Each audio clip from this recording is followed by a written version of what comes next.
Welcome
to the afternoon session of our faculty clinical program for language, literature, and language education. I think you people have actually enjoyed as well as learned from the first session, which we had with Dr. Online I have to correct you. No,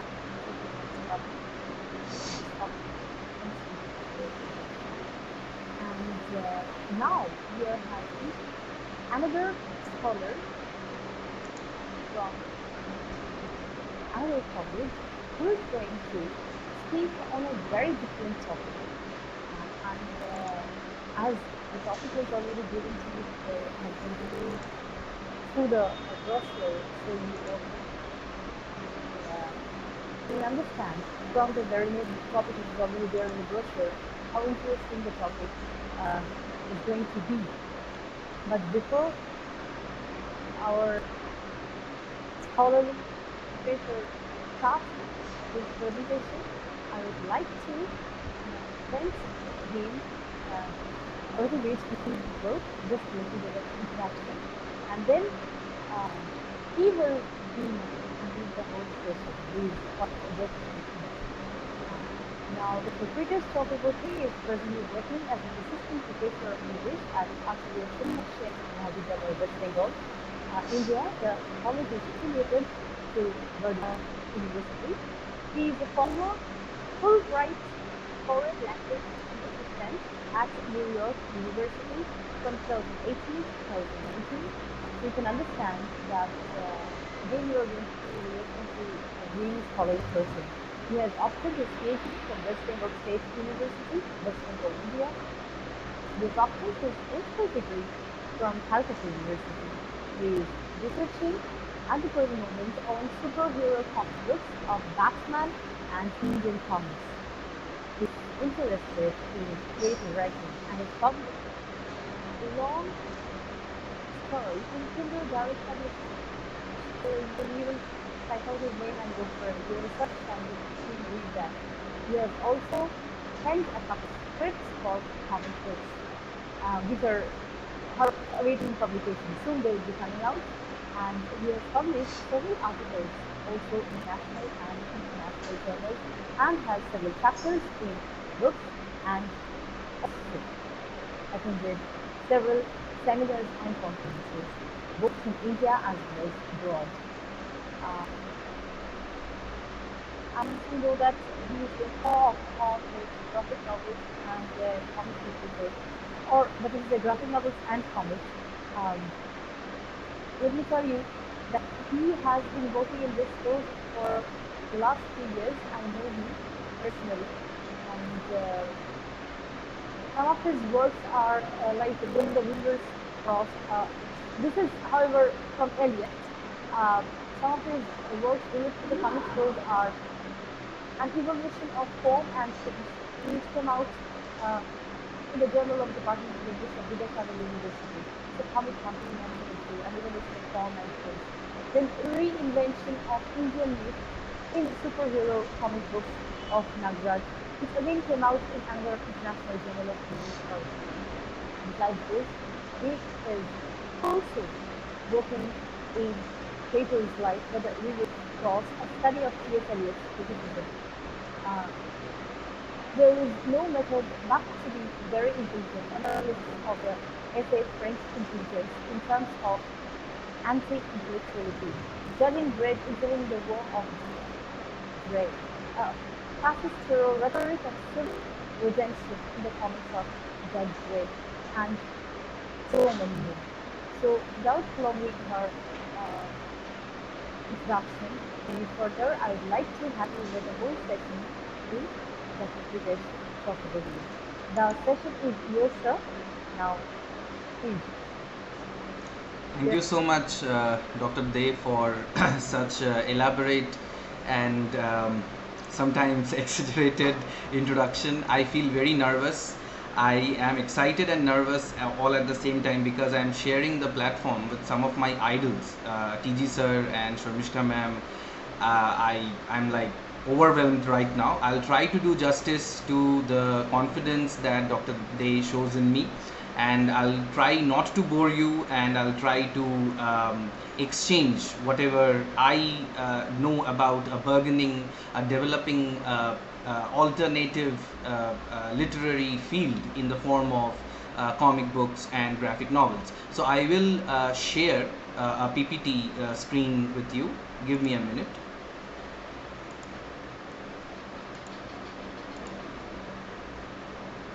Okay, is the PPT visible?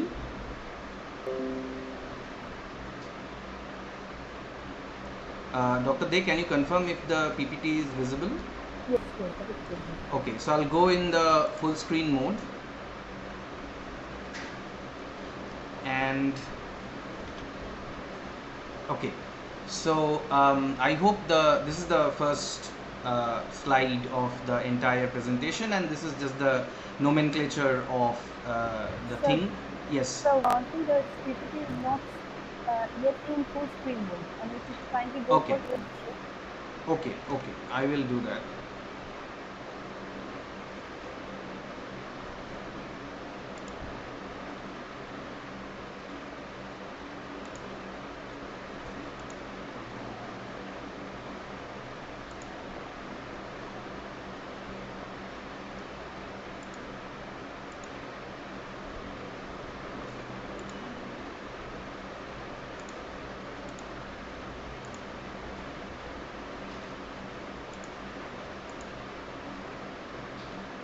Okay, so this is the slide thing, and let me see if it goes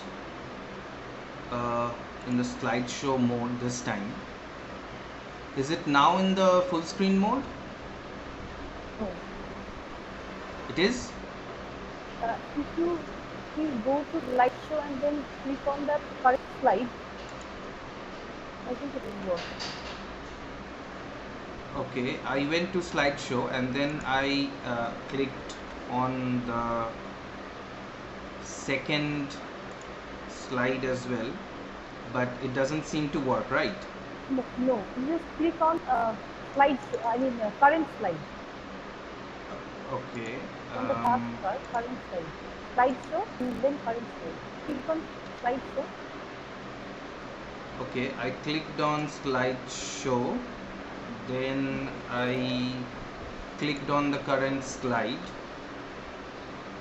Okay, fine, let me find out another way to go full screen. Otherwise, it's fine. We can see. Well, let me try one thing, and then if Always, doesn't work, then I always, will always, go for the. always. Um, so I'll share my entire screen, and then I will go here, and then I'll go full screen. Can you now see my full screen, No, Dr. Day? no. Oh, then I don't think this is going to work. So you have to wait a minute. What?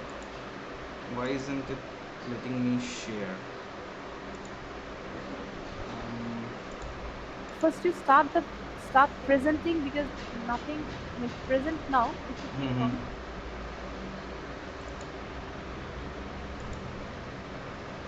Um,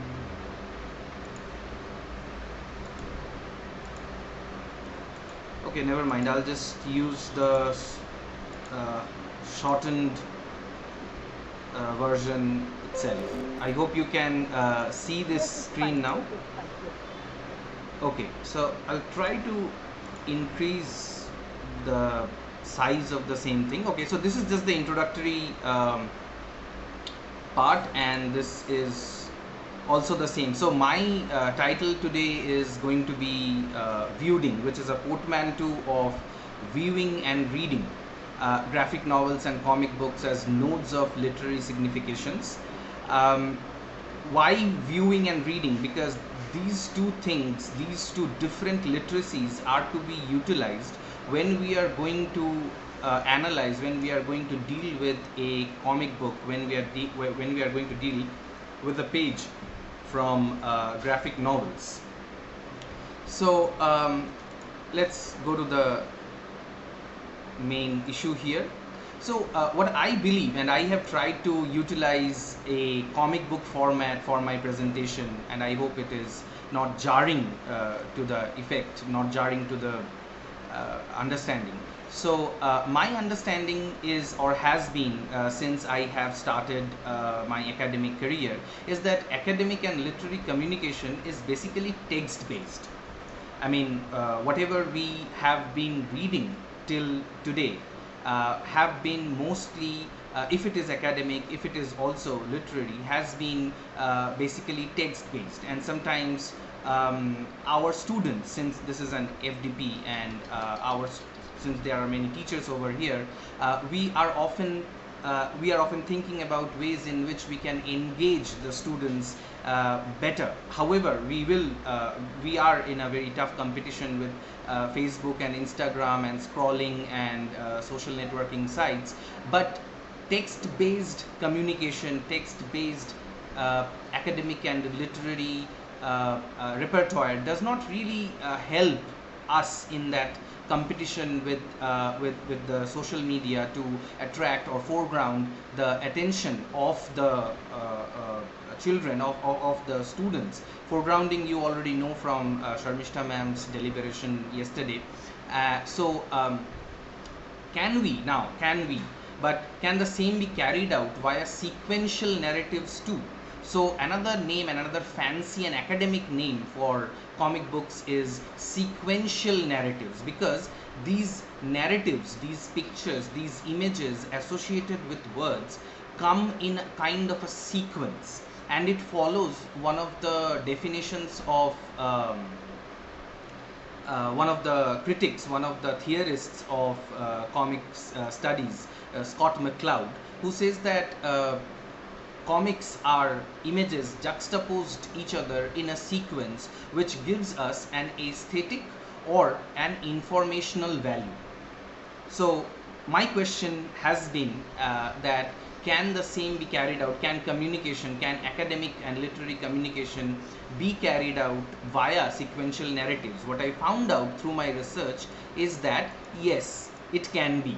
Okay, so what are the examples of those communications? What are the examples of those expressions?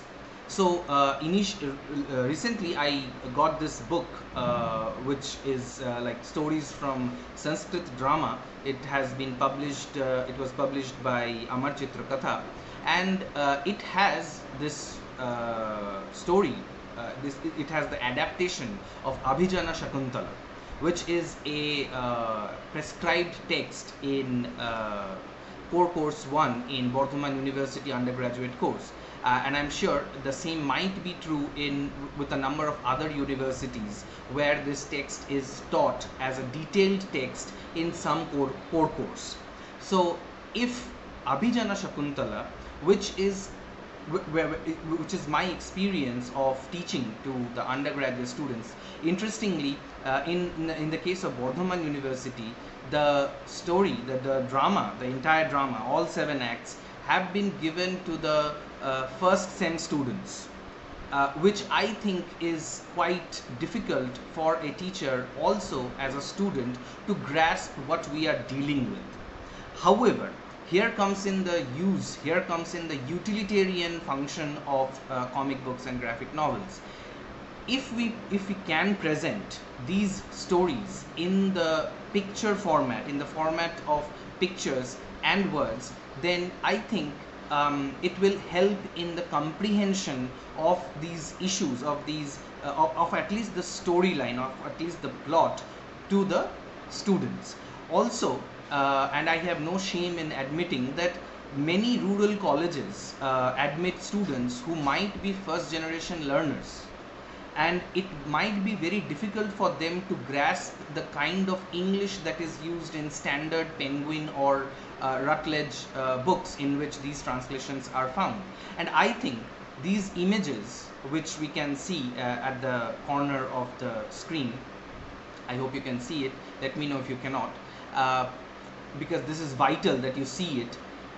They can communicate way better than an hour of lecture on the setting or atmosphere of uh, the ashram of the tapovan where the first act takes place.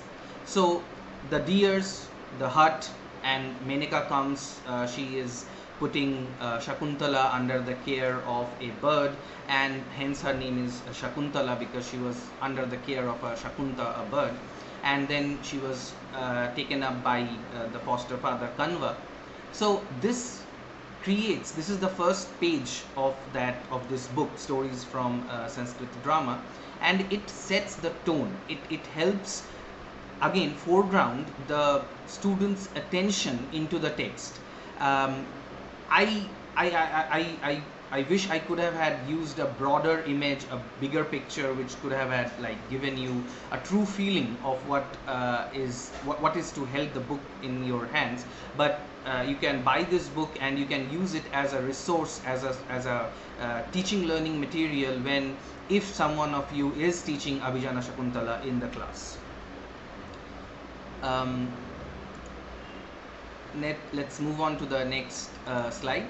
So Narayan Murthy of Infosys mentions that comics are a great way of reaching out to children, inculcating reading habits, and this is from the back cover of this same book. Now the picture on the left is the picture. There are two pictures, there are two images on the left panel of this screen. This is an imitation, this is a poor imitation of what a comic book really looks like. And if you can see these white spaces between the panels, they are technically known as the gutters, or the closure between two panels. And comics, as we will see gradually, does not just communicate with images and words, but they communicate with the help of the gaps in between the panels and the gaps between the images and the words also. We will gradually see how it is done. Anyway, so the image on the left, the panel on the left, has two images. One image is can be we can all relate to this. Right now, maybe after lunch, you are feeling a little groggy, and somebody is like falling asleep, and this is also true with the children in our classroom. Kids are not really very attentive sometimes, and it can be frustrating for teachers. But the other picture shows a different story. It gives us a different perspective, that he is reading a Spider-Man comic book. This guy is reading a Spider-Man comic book. He is happy, he is attentive, he is looking awake, if not sharp. So if we can communicate even difficult literary texts via the medium of sequential narratives, via the medium of comics, maybe we can have more attention, if not. Yes, yes, is somebody saying something? Oh, you want me to carry on? Okay, all right, sorry.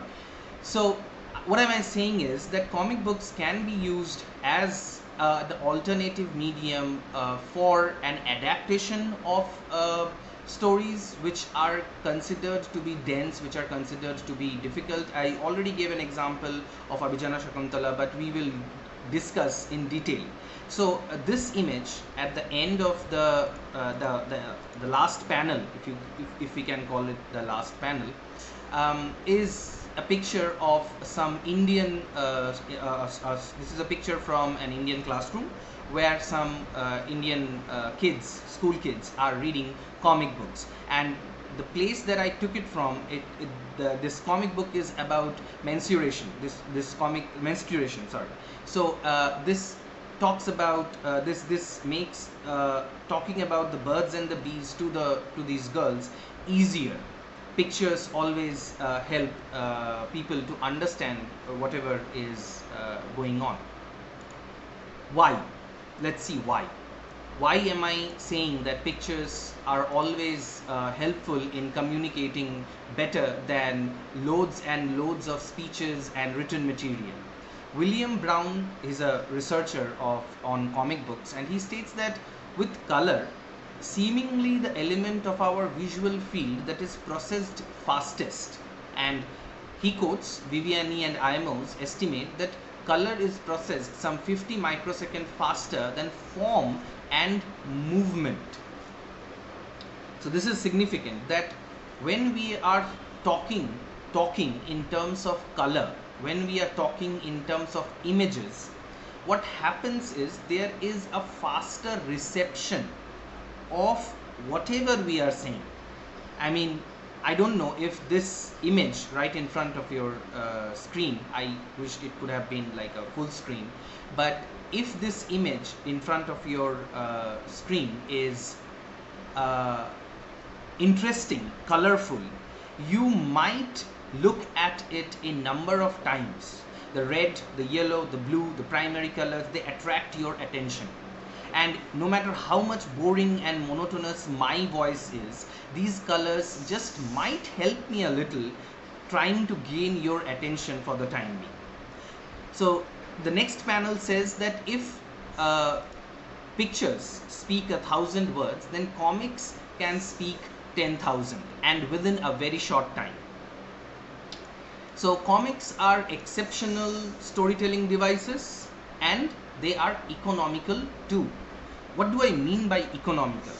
Well, if you take up Abhijana Shakuntala, if you take up Shakuntala from Amar Chitra Katha, it does not. It is not a text that exceeds 30 or so pages, 30 odd pages. But if you take up the translated version of the same in a book, then it could be around 70 to 80 pages. So when pictures are introduced into a panel, into a page, what happens is we do not need so many words. I mean, of course, Shakuntala in the comic book is no competition with Shakuntala in words as written by or as translated by the translators or authors. And they can break, these comic books, these panels can break the language barrier as well. can somebody from amongst you, because it has to be interactive, and I want it to be interactive, but can somebody tell me from the audience as to why, as to how can comic books, graphic novels break the language barrier? How does that happen? Anybody can uh, unmute, because I will not be able to see the chat box right now. Or if you want to use the chat box, maybe Doctor they can relay the question or relay the answer to me. Yeah, sure. Yes, anyone? I understand this is a post lunch session. You are not in the mood maybe, but you know, interaction is always helpful. How can comics break the language barrier? I mean, there are researches. There is research which says that you don't need to know a language to read a comic book. Is that true? Do you think that is true?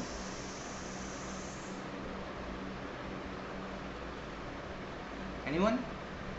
Hello, sir. Yes. Hello. Yes, you're audible. Is it because of the yes? Is it because of the representation of the story? As with the graphical representation, no language, no formal language is connected or associated. It is all about words and graphical representation, and that's why no such language, so the language barriers is there in terms of comic book or graphic novel. I'm just wildly guessing. Yes. Your wild guess is a very sophisticated one, and it has become very domesticated. Thank you for that.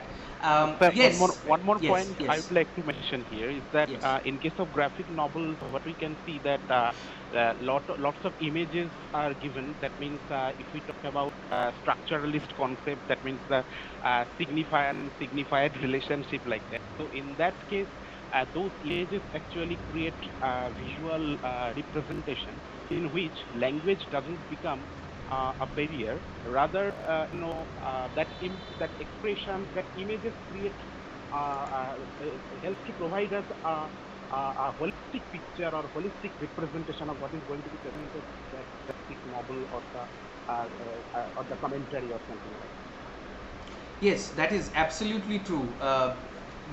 The language is, I mean, if we take into consideration the fact that the modern language that we use, say for example English or any other language, if we go back into the history of the written script, earlier Dr. Mukhopadhyay was talking about translation and talking about the epistemology. I was inspired from his talk, and research has proved that these things that we write, these letters that we write, were once actually pictures. If you go back into the history of writing, then you would find that earlier this pictographic script was something from which the writing has been adapted. So it was the pictures, it was the images drawn by our forefathers on the cave walls that were, I think, the forefathers of writing. And gradually, with sophistication, with the growth of civilization, and with so many changes, images ultimately became text. So text is actually a kind of a follower of images, and there is research and counter research against this, for and against this theory. But I think that images are still something that we acquaint ourselves with better, that we can interact better with images at any time. And if you agree, if all of you agree with me, then we can come to the conclusion that any Facebook post that arrives in our wall, in our scrolling, we watch, we look at something that has a picture in it more than anything that is full of text. Okay, so let's move on to the next slide, and this is also a kind of a interactive thing. Can anyone recognize the original text? I have adapted, and this is my poor sketching, sorry for that. You might not be able to read whatever is written over there, so I will read the speech bubbles and the thought bubble also, and I will ask you from my reading if you can recognize which text have I, or which scene of a text have I adapted this image into. So there is this person who is kind of a superintendent, and he says that the orders to exchange, the lunatics, have come. Make proper arrangements for the transfer, and the orderly says, Ji Janab, yes sir. And this person thinks, oh, first the normal people, then the lunatics, what's next? Hindu cows and Muslim goats? And in the backdrop, from the window, from a kind of a frame within a frame narrative, we can see a person. Maybe you cannot see this person, but I'll just tell that there is this tree that can be seen from the window, and there is this stick figure sitting on the tree and says that I won't. And there's this person who stands below the tree and says that, oi, come down. So after all this information and seeing this image, seeing the photograph just on the top of the window, and maybe the kind of poor Urdu thing that I have tried to imitate, can you tell me the name of the text? Can you tell me the name of the author maybe, or even the broad paradigm in which this text could have been set? Anyone? Sir, it is Mantos Tobatok Singh, perhaps. Great. Yes. Great. Yeah, so my drawing is like, has been validated. So this was a project of mine which I did in when I was studying in NYU. So what makes you identify this text? What was the point at which you realized, aha, this is Mantos Tobatok Singh? Can you respond?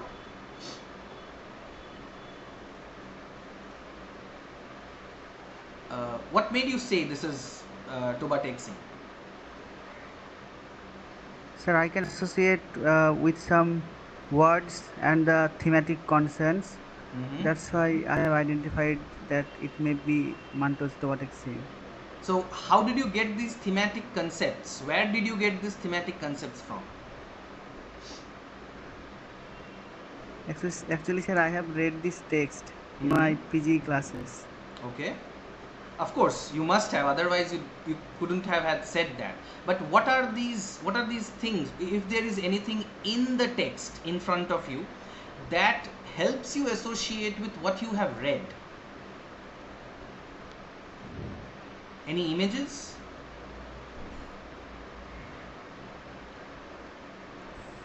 Maybe the wall picture in the backdrop, sir? Yes, the wall picture, the image of Muhammad Ali Jinnah maybe. Yes. And then there is this Urdu thing written, and there is a very bad approximation of the Hajj thing. So it is set. We can say that it is set in some Urdu based background. And then when the person talks about this thing, that the orders of exchange have come for the lunatics, and first there were normal people, and then there were lunatics, what's next? Hindu cows and Muslim goats. So these words help us, along with the picture, these words help us come to the conclusion that it might be set in this paradigm of partition, sending people here and there, transferring. And this person is saying Ji Janab, and if you can look at this red little dot, that is significant, because this red little dot is the government seal back then. So these things, and the lack of any modern amenities might make you think that this could be like a story from the at least 60s, if not 1940s, when this story was set. Also, I deliberately put this clock in. If you can see the clock, this is the clock. And can you tell me the time which is there on the clock? I know it's very small. You have to strain your eyes.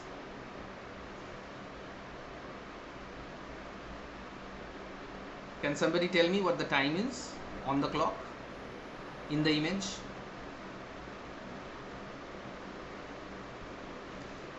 Okay, sorry for 11:05. 11:05. Okay, I think it's 12:05. Sorry for the It's bad 12:05. drawing. 12:05. Yes. So in Bengali we say 12টা বেজে 5. In Bengali we say that 12টা বেজে গেছে and 12টা বেজে 5 হয়ে গেছে. So the situation is like really gotten out of hand. So I wanted to say, if somebody had noticed it, if somebody had noticed it earlier, that the situation between India and Pakistan, and between people in general, or even when we are thinking about transferring lunatics, then the situation is really really bad. So bad that it is 12টা বেজে 5. It has gone beyond all control. Okay, now we have entered into this interaction between literature and comics, because I am using some adaptations of comics into literature, which I think might help teachers like us to communicate better with our students.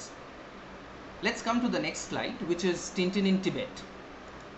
Now, Tintin in Tibet is, if somebody is from Bardhaman University teaching undergraduates, this is a text. This is a detailed text in 3rd sem CC6, and we literally teach this text in the classroom.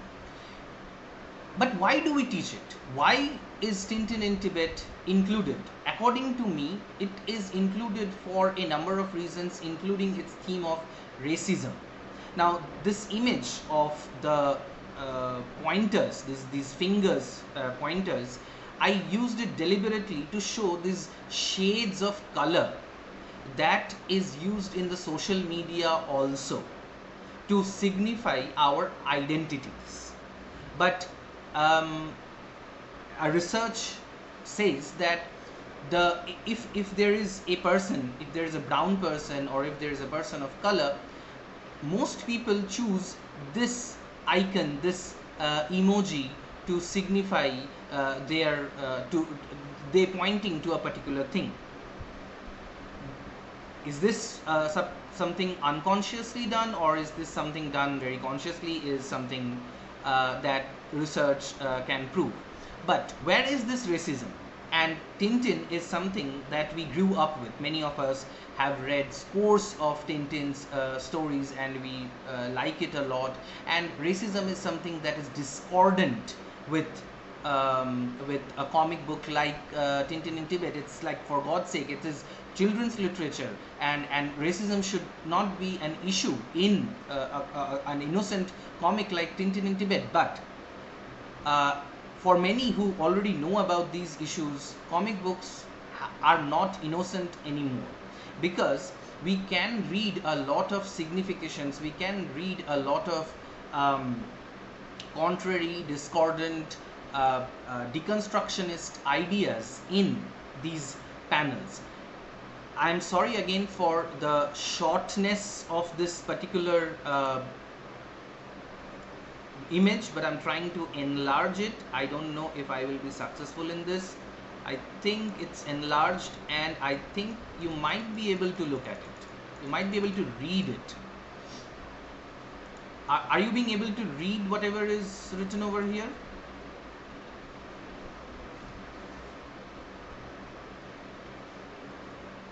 So this is the first panel, where an ubiquitous cow is sitting in the middle of a road in New Delhi. And look at these Indian figures. Most of them are wearing pagdis, and if there are women, then the women are wearing sari. And look at this thing. Look at this parlance between Captain Haddock, and this person. Sacred cow, sahib, do not disturb. You wait till she move. Hirsch created these characters, according to him, very realistically, because Tintin in Tibet is one of those comic books which uses the so-called clear line. Clear line signifies that the images will have very clearly delineated external appropriations. There will not be any kind of a wobble. There will not be any kind of a exaggeration. If you can look at these images are not exaggerated as many superhero narratives are, which have like these bulging muscles and they fly and they do stuff like that. But Tintin in Tibet is very realistic, though I think the hair on Tintin's head might not be very realistic, or he used a gel, maybe, I don't know. But this image is so called realistic. But even even if we agree to the fact that this image was created way back in maybe 1940s 50s, not later or earlier than that, even then, would you agree to the fact that this image is realistic in the way in the way it portrays the Indian people, especially the people of Delhi? Or what is wrong with this picture, if there is anything wrong with this picture? Anybody can unmute and voice their protest against this image, if they want to protest, or if they can say that no, there is nothing wrong in this image, it's okay. I mean, it's just a comic book, come on. Anyone?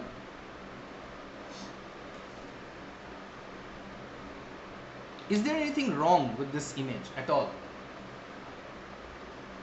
or is it fine? You can also use the chat box and Dr. They can relay. Sir, somebody. with Yes. permission, may I say Yeah, something sure. in this regard? Sure. I would like to tell something related to this picture. Mhm. Could you please tell something about the politics of representation in the cartoons? Nowadays, I would like to tell you something in this regard. Very Mhm. recently, it's a recent phenomena in national newspapers, national leading newspapers like the Hindu. They are also using cartoons in order to represent the political turmoil, circumstances, and the socio-political, economic conditions of a country. And it has not only the political connotations, but political representation of politics as well. Is vividly portrayed through cartoons. So could you please shed light on that perspective as well, with related this lecture. Oh yeah, I'll try to do that with respect to this image. But my question was, do you find any objectionable issues in this image? Yes or no?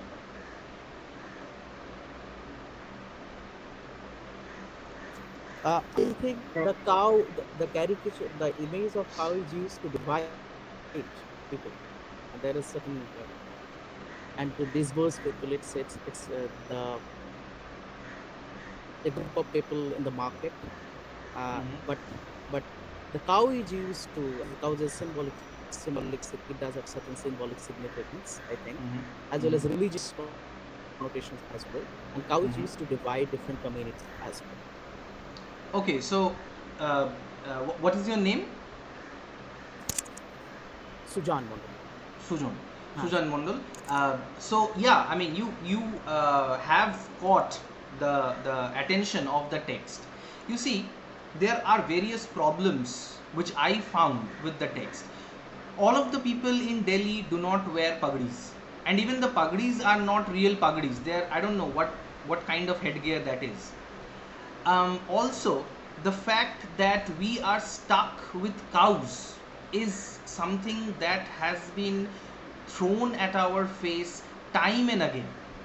I agree that this text was created some 80 years ago, but the same image is being repeated, is being provided to us via a text in 2022. Interestingly, if you see this image where Captain Haddock is riding a cow, and is this a real cow? What about this hump on the back of the cow? Is this a cow or a bull? Well, that is it the is problem. it is not actually uh, not bull or not cow. It is used, manipulated. Yes, Really. yes, very correct, very correct.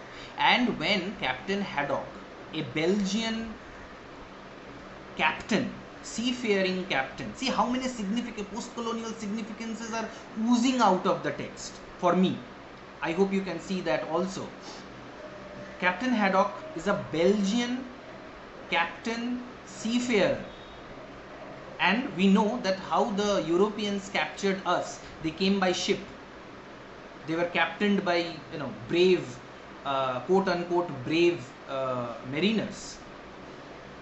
He is riding the symbol of a civilization, and I'm not talking in religious terms.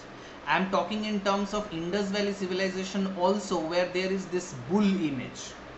So the European is on the proverbial top of the subservient, if stubborn, if lazy, Eastern civilization. After this, Tintin reading will not be the same again, I think. We will always try to look at what's wrong in the image. But I'm just saying that this is one part of our understanding, this is one part of our interaction with these texts. So, Hilary Shute, I was reading this article by Hilary Shute, though it was written in 2008. Hilary Shute, by the way, is a prominent comic studies scholar, and she was writing in 2008 that comics was considered to be very uncool in the academic sector, but now it has become very cool, and I think the more we read into these significations, the more it will become cooler for us. Let's move on to another theme of in Tintin in Tibet, and I'm not going to enlarge this image because I think this image is clearer than the last one, because there are less number of panels. So it is based on the theme of friendship. So Captain Haddock is dangling by this rope, and Tintin has tied this rope around his waist, and the weight of Captain Haddock is pulling Tintin down also. So what Captain Haddock is saying, that either we both fall or I can cut the rope and I can save you. So this is the explication of the theme of friendship, where a friend is ready to give up his life to save another friend's life. In fact, the entire plot of Tintin in Tibet is based on the fact that Tintin is friends with Chang, and he wants to come to this place where the plane crashed, and he wants to save his friend. Let's move on to the next slide, which is, I'm introducing here a Indian graphic novel, one of the first graphic novels written in English by an Indian writer, Arijit Sen. This is River of Stories, and these stories are based on these themes of oppression, apathy, and then resistance. So the movement of the text in a typical comic book, in a typical graphic novel, is not really textual, because they go like from here to here and then from here to here. And one of the deconstructionist comics scholars say that the stiff resistance to comic studies in academia was once there, because it makes the teachers work to learn two literacies all at the same time. But it is beneficial for the students who have a lot of energy, and it is very difficult to capture their attention for a longer length of time, because they will face a challenge that will ignite their cognitive skills all the more. It is like learning a new language altogether. Exciting, because we will read first this text, and then we will go directly into this text, but then we will see that this does not make sense, so we will go there and see what's going on, and then we will read the other aspects also.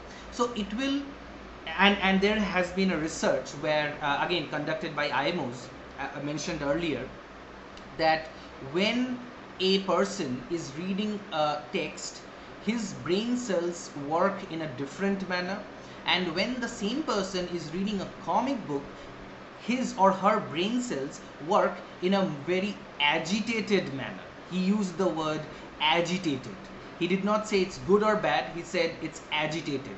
And agitation is something that young readers, young people might be facing a lot, and they might be their attention might be divided into so many ways, and somehow this topsy-turviness, this confusing panels and word balloons and images somehow match that uh, uh, aggressive agitation present in the minds of the young readers.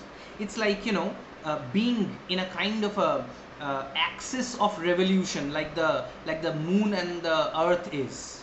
Both are spinning rapidly, but they are logged in a kind of a sequential, systematic, and synchronous agitation. So I can call it, this can be a case of a synchronous agitation, where the agitation present in the mind of the readers, if it is present, it's not present all the time. Some readers could be very calm, very mature, but our experience, my experience with a number of students in the class, right from toddlers to masters students, have been this, that they cannot pay attention to whatever I am saying for a very long length of time.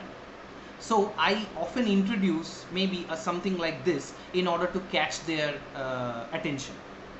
So what is this river of stories about? So this the narrator tells that over the years they managed to drive the Adivasis into the hilly forested tracts and settle themselves on the more fertile valleys and plains. I suppose it's similar to white settlers did the Americas and Australia. So there's a kind of an internal colonization. If in Tintin we find ourselves colonized by the European people, in River of Stories there is a kind of an internal colonization. The mainstream is colonizing the marginalized. So there is this oppression going on the natives. And now, who are the natives? Who are the Adivasis? The people living in the forests, the people living on the margins. Okay, and then there is this Babu who is riding on this forest department jeep, and he says that these damned tribals always choose the most inaccessible places for their settlements.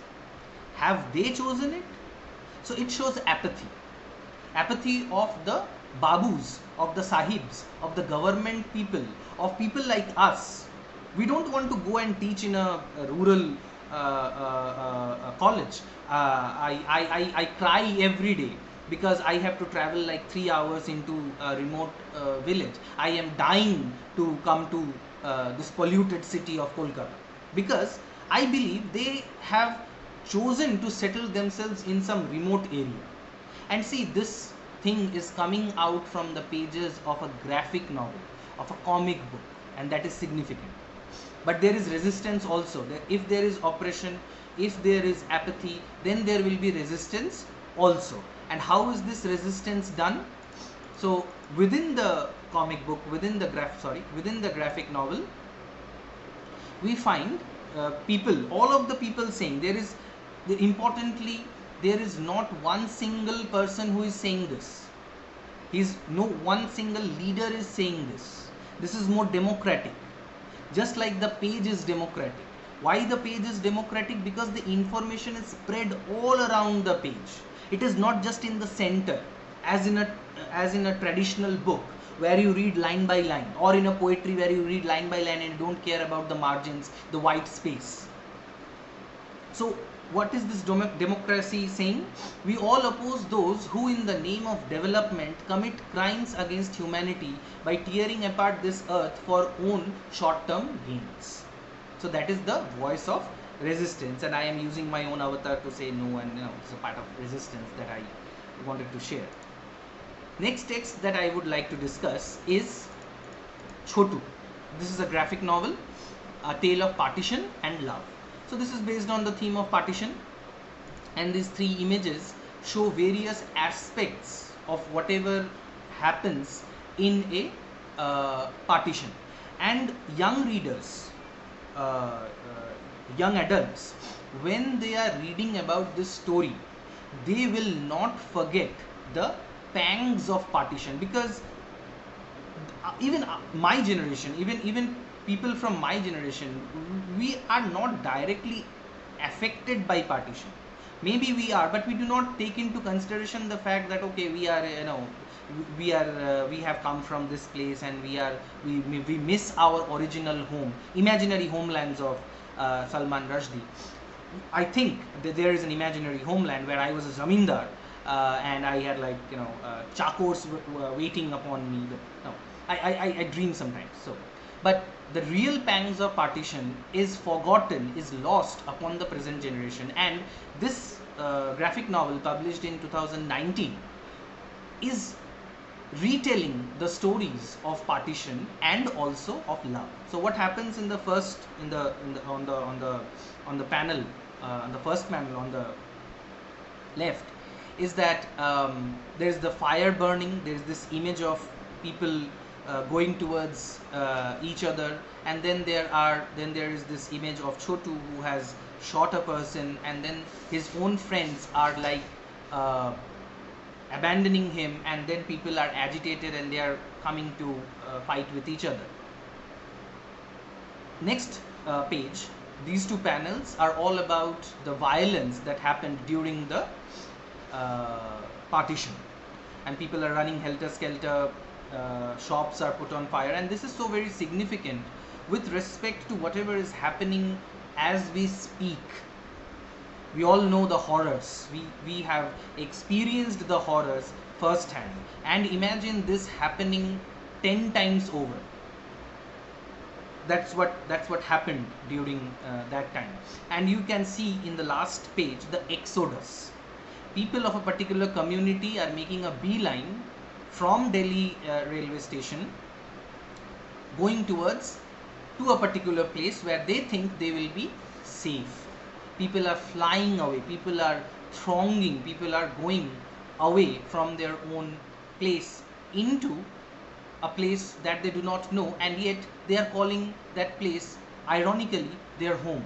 So that can be that the tagline of this page could be unknown home.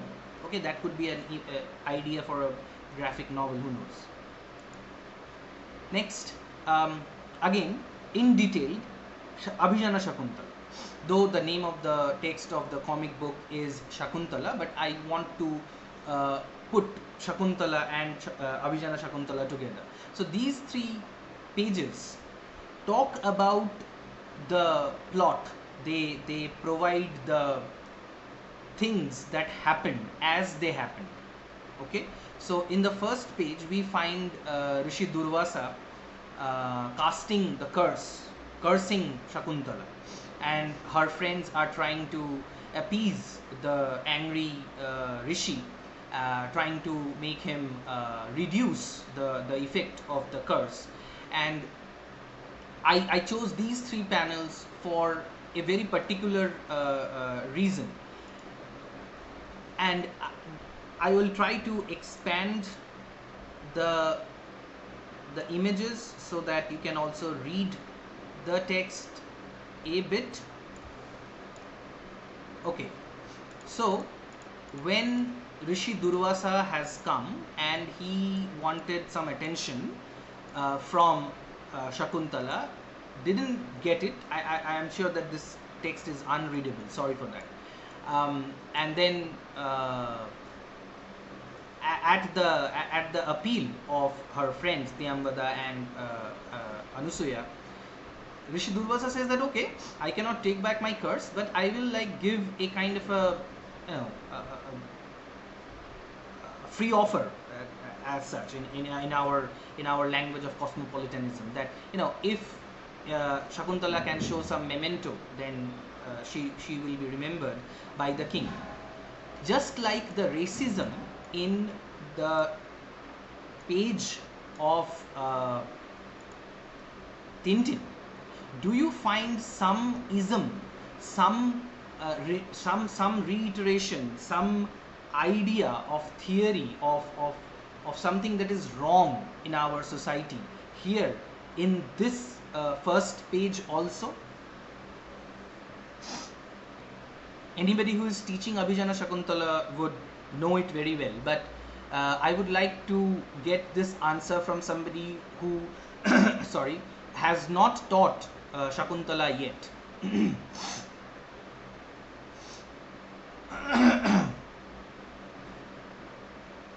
Any ideas? Any ism? Colonialism is already exhausted with, not exhausted but touched upon with Tintin in Tibet. What about what's there in this image from Abhijana Shakuntala, or from this image, this hand? No, I don't know you. And Shakuntala is saying that you're a crook, you're a bad person because you cannot identify, you cannot recognize your own wife. And why do you need a sorry, why do you need a ring to recognize your own wife? I mean, you said about love, you talked about love so much, but now you cannot recognize who I am. What is going on in these two pages?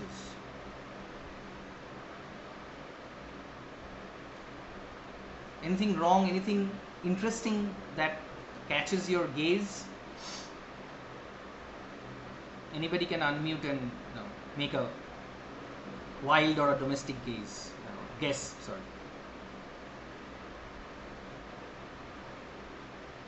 Okay, so yeah, anybody unmuted? I cannot see it because I'm on this screen and I cannot escape this screen. Just make a wild guess and just unmute yourself and just give it a try. That's all. Yes, come again. You think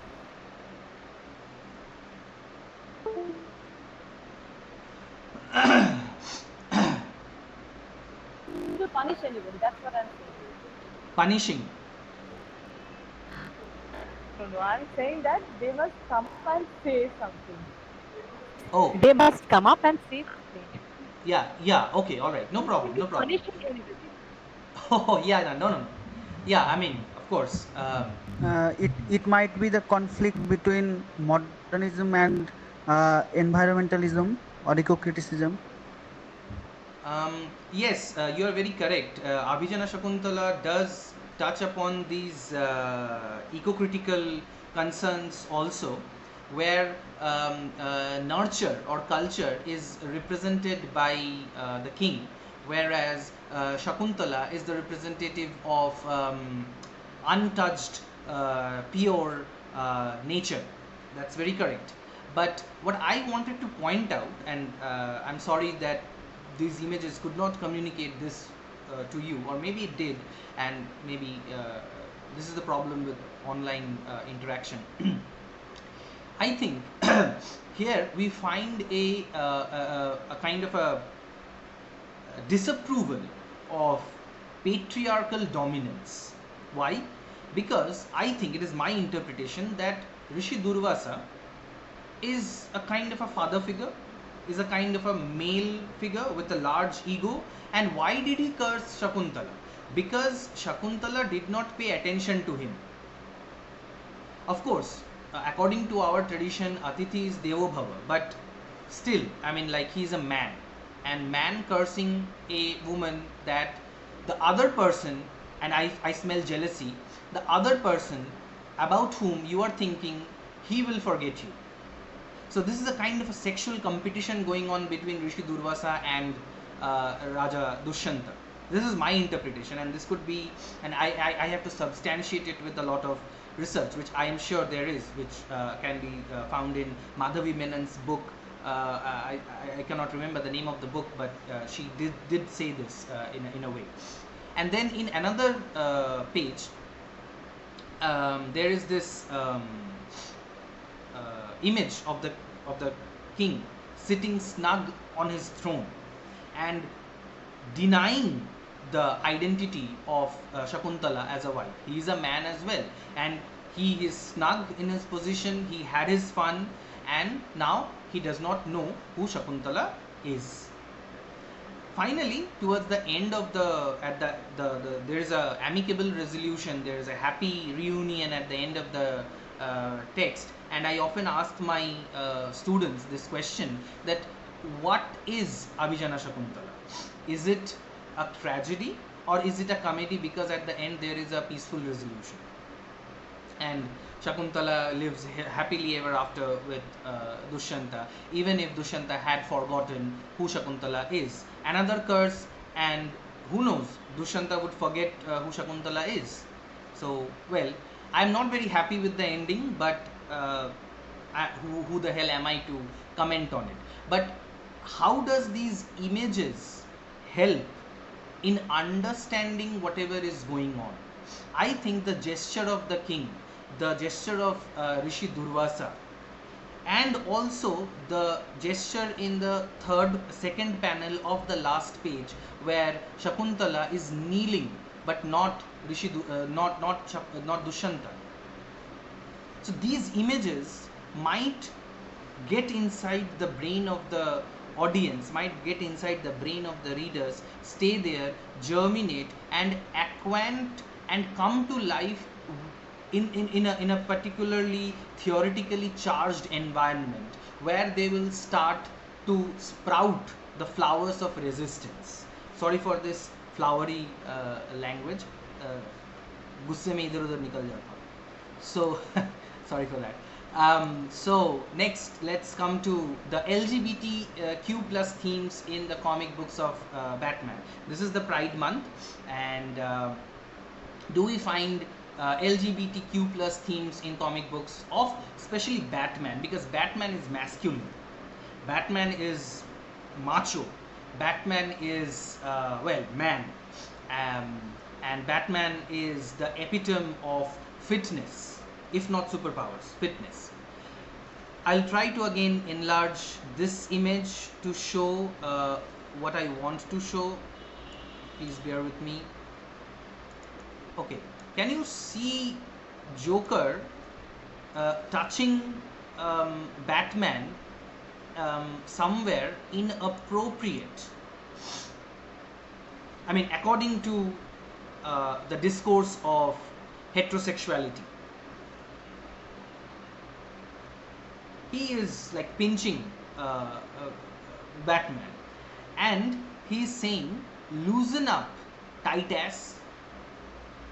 So I think there is a theme of latent, subtle LGBTQ issue here in this interaction between Batman and Joker. And this text has been adapted from Arkham Asylum, a graphic novel, Arkham Asylum by Grant Morrison. And Batman's answer was, take your hands off me, you filthy degenerate. And it was published in 1989. And 1989 was the high time when people of different sexualities were targeted. They were considered to be degenerates. It was the time of the pandemic of AIDS, and homosexuals were considered to be the people who were bringing this curse on the society. So Dr. Wertham, who wrote this book that comic books perpetuate homosexuality, he did not notice that the danger, quote unquote danger, of homosexuality did not end with Batman and Robin, but started with the relationship between Joker and Batman. Joker had repeatedly called Batman honey, sweetheart, dear, even wife. The way both Joker and Batman hurt each other testifies to their mutually sadomasochist tendencies. So this theme of gay theme could be found in not just in Batman. Imagine Tintin having his adventures all the time with Captain Haddock and Snow, and all male characters. In Tintin in Tibet, we hardly find any female characters. I'm not saying that directly takes us to the paradigm of homosexuality, but can we think about, can we read some significations of LGBTQ theme in the comic books, even of Tintin, let alone Batman? Then there is Batwoman. She is openly and interestingly unapologetically gay. She has no reason to be gay. She is gay. Like I'm a person. She is gay. This is a computer. That's how she is gay. And this image is explicit. If you find any, please do not take any offense from the image. This image is explicitly showing that there is some kind of a sexual relationship, there is some kind of a lesbian relationship between the red-haired Batwoman and this another person, and they were working in the same military academy. Now, let's come to an American classic being adapted so many times into graphic novels and comic books. So, Moby Dick by Herman Melville, published by this Campfire graphic novels, which I think is a kind of an Indian entity, and the cover picture has been illustrated by an Indian, Lalit Kumar Singh. And then there is Chabaute's Moby Dick, which is a graphic novel, and then there is Chabaute's alternative image of Moby Dick himself. And I believe when I was reading Moby Dick, it was so huge, like it's a huge text, and I did read it. I completed it because it was a part of my syllabus. But when I saw this image, I realized that the enormity of the white whale, of the imagined white whale. The white whale is so huge that we can only catch parts of it, even in graphic novels. So the simple image, the simple idea of the enormity of an animal is being presented in the graphic novels, the way in which, for me, the novel actually failed to do, because I could not really understand what was the actual dimension of Moby Dick. Let's skip to the more interesting part. So there are some recent trends in comic studies, and they include graphic medicine, journalistic comics, and autobiography and memoir. So in graphic medicine, we have recently published Graphic Public Health, and then there is a conference seminar series on Medicina Graphica, which is a burgeoning field of research where graphic novels, graphic sequential narratives and medicine are being married together. Journalistic comics is a very respected branch of comic studies, and this image is from the photographer. And biography and memoirs have actually won a Pulitzer Prize. Mouse had won the Pulitzer Prize in 1992. Persepolis, Bhimayana, Savitribai Phule and I, these are testimonies of personal and public testimonies of great people or not so great people, or just simple people talking about their lives. So there is a lot of area where more research, more studies, more interest can be generated. There are a number of seminars and conferences also, and conventions. Recently concluded convention named Common 21, which was conducted by the National Institute of Design, Delhi. And then there's this another Decolonizing the panel was conducted by IIT Patna. And this image on the right, on the next panel, is the Kolkata Comics Convention. And then on the international level, you can find Comics Arts Conference and the Joint Conference of the International Graphic Novel and Comics, the International Bande Dessinée Society, by such reputable entities as Rutledge and even Cambridge. And there are scholarships, there are travel grants to go to these places.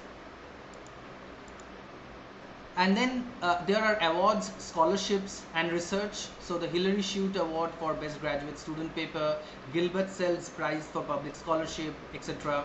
And then there are prizes. There are Pulitzer Prize for Best Cartooning, Eisner Award, Jack Kirby Comics, Industry Award, Harvey Award, and so many things. So if you have already seen this image on the extreme right of the panel, then I have written something like giggle giggle.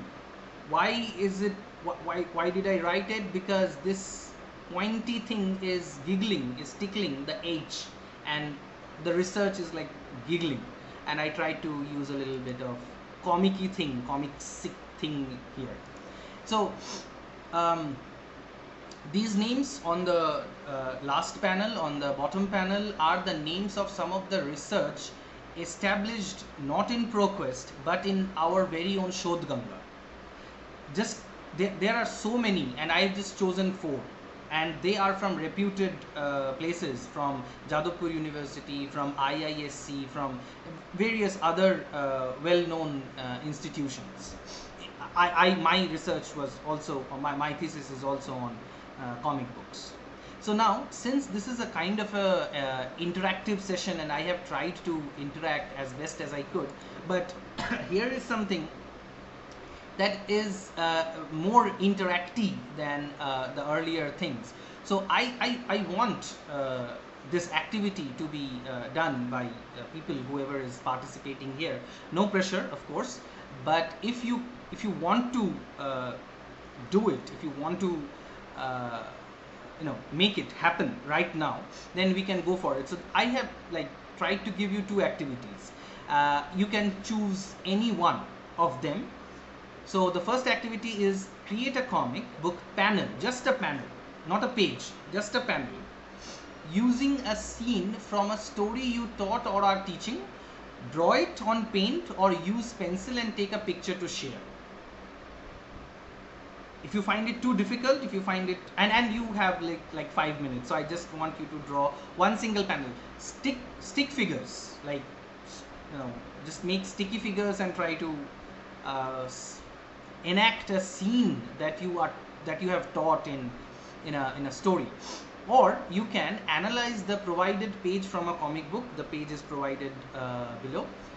You should try to critically comment on the following issues. There are 5 issues, and you can take notes, or you can write just a word or a small sentence, a clause or a phrase on these 5 issues.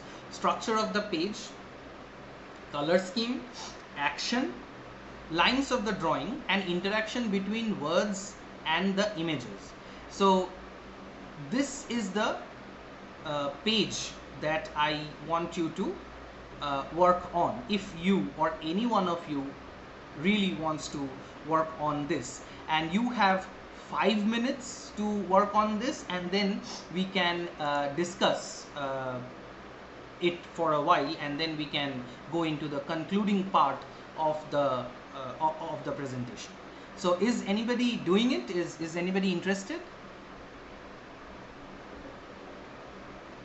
Just 5 minutes, very basic things.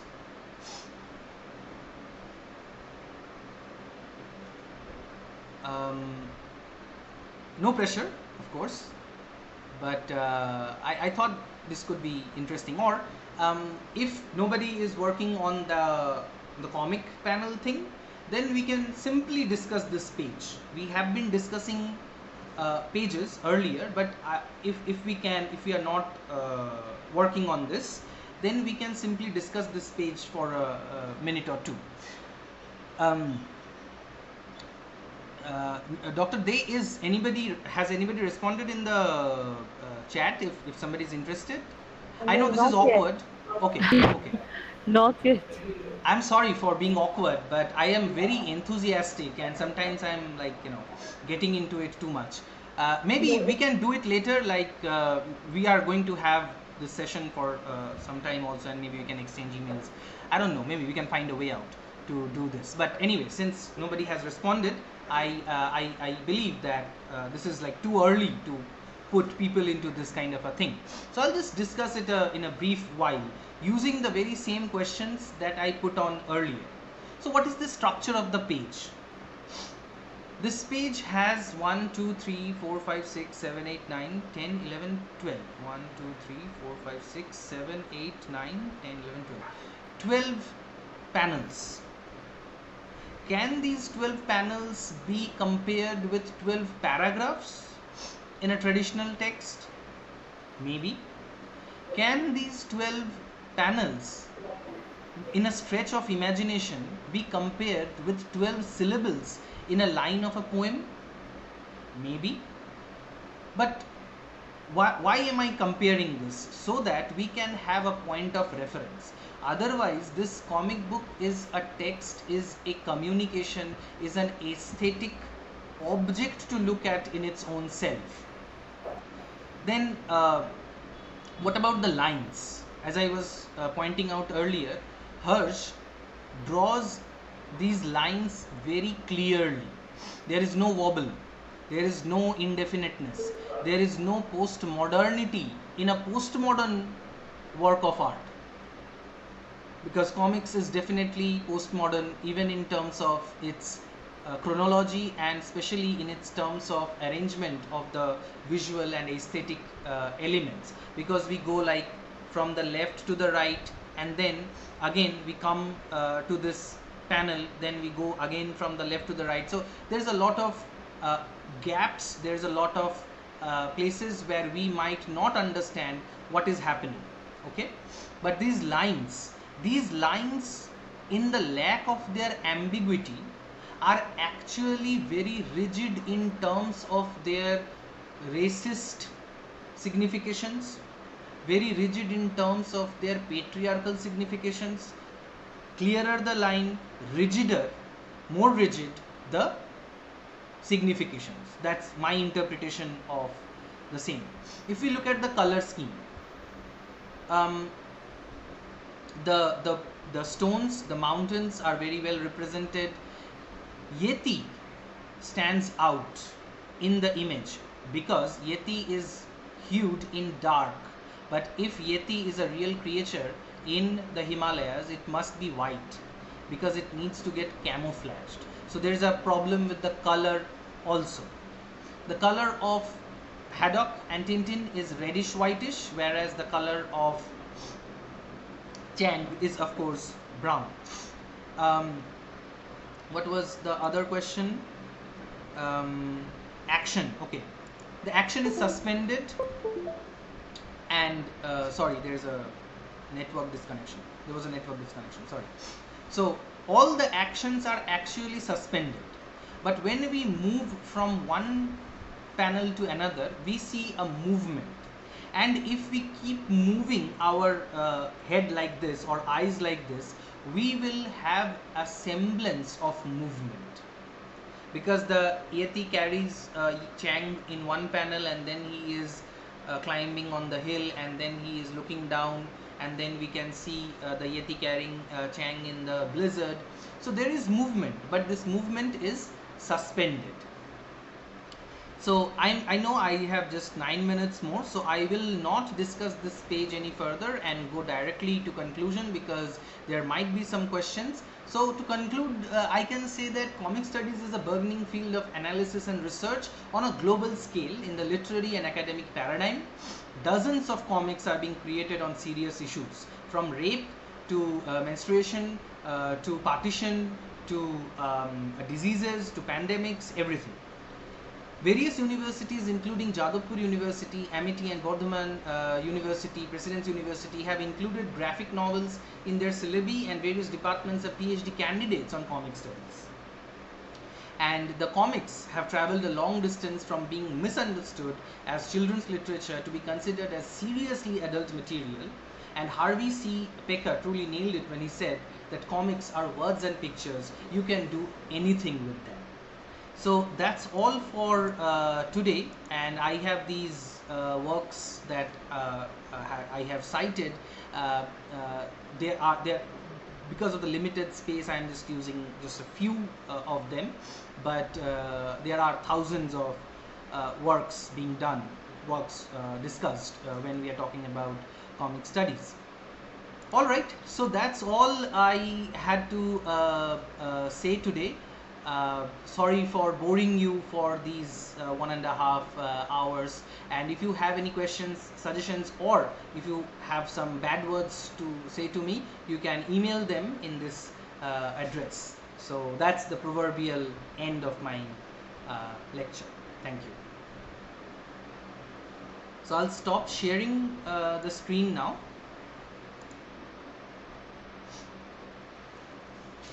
And I'm open to questions if there are any.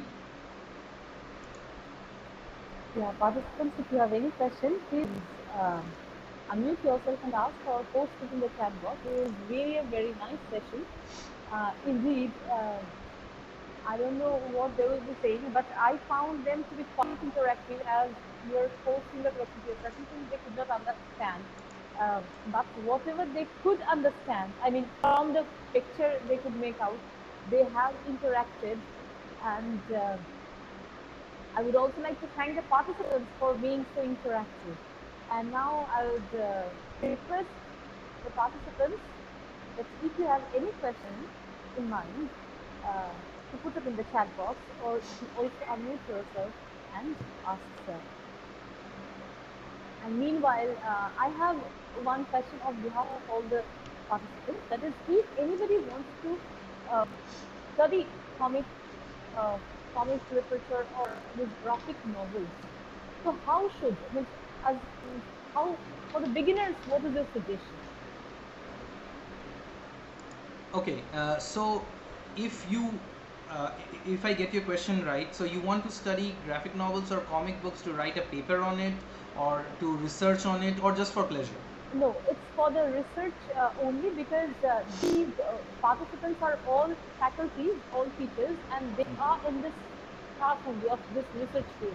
So if you can throw some light on it, I think they will be benefited. Yes. So if you want to do research on comic books, the first thing that you need to study is comic books, of course, and graphic novels. The more traditional ones will help you get hold of what a page is about, how a page interacts under a critical gaze. You can start with traditional comic books of Nonte Fonte, or Batul the Great, or Tintin, where the panels are arranged very neatly. And then you can go for these new comic books that have come up recently. So, on one hand, where you can start with the primary texts of comic books, already keeping in mind what you want to show from these comic books, you have to question yourself first. Why am I? What is my research on? You have to have a clear notion of your own idea about your research. What are you going to research on? And then if you read the primary texts, then you can highlight all those areas, all those places that can help you substantiate your research. That's the first thing.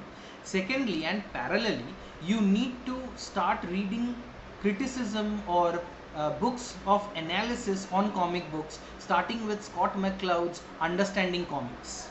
It's a very good book to begin with. If you are into research, if you want to do research on comics, start with Understanding Comics by Scott McCloud. He gives you the tools to understand comics, to appreciate them, and to have some kind of a critical, evaluative stance on the issues also. So I hope I could answer your question in a Any brief. suggestions for the comics? I mean, just any comic book. Yes, I will suggest. I will suggest comic books that are Do you produced have in anything to India. provide? In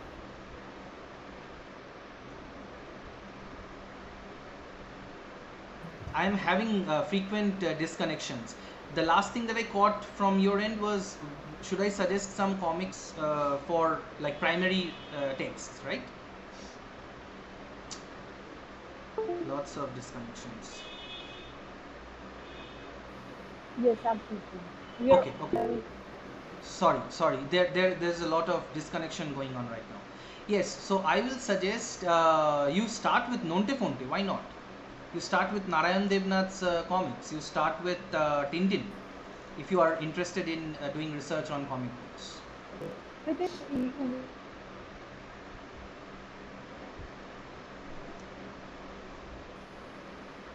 There, at the end of this lecture, I think there are like a lot of disturbances on my end. I'm sorry.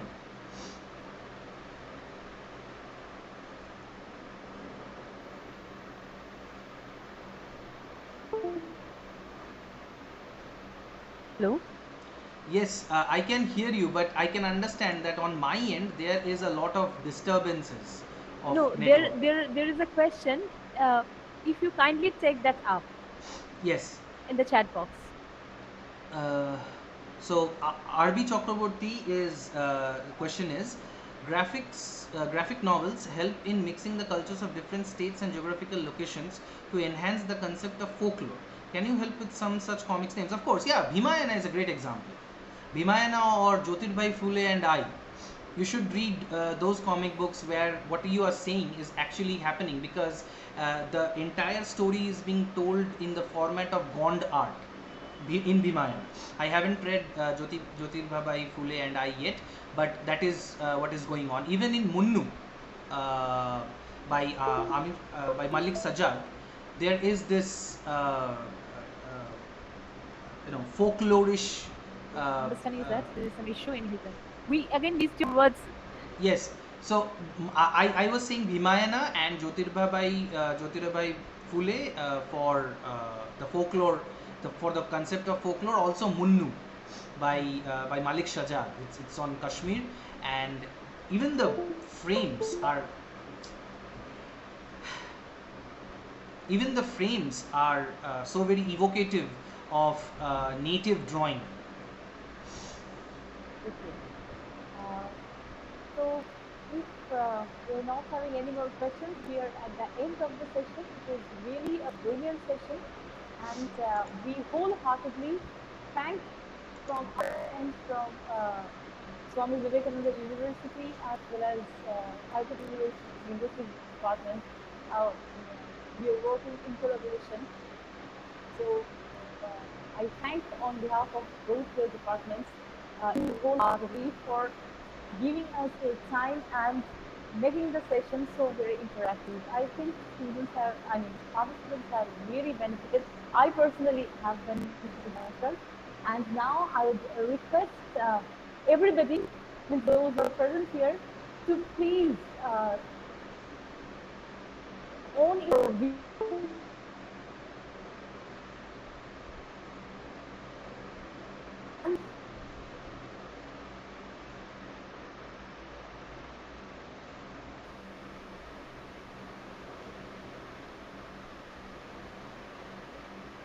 Should also hear me, sir.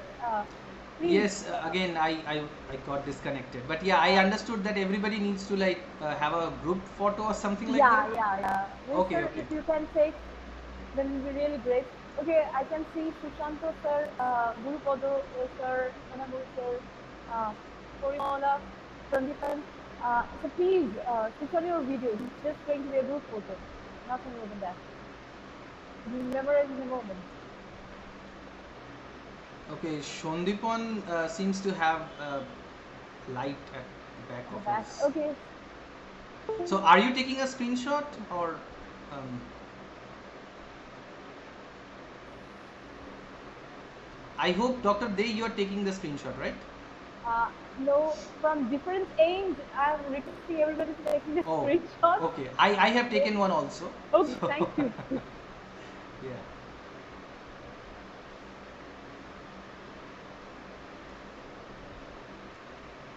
And it was really a very nice session. Thanks to Thank all. you. We'll Thank be you so meeting much. again. Thank you, sir. Okay. Thank you.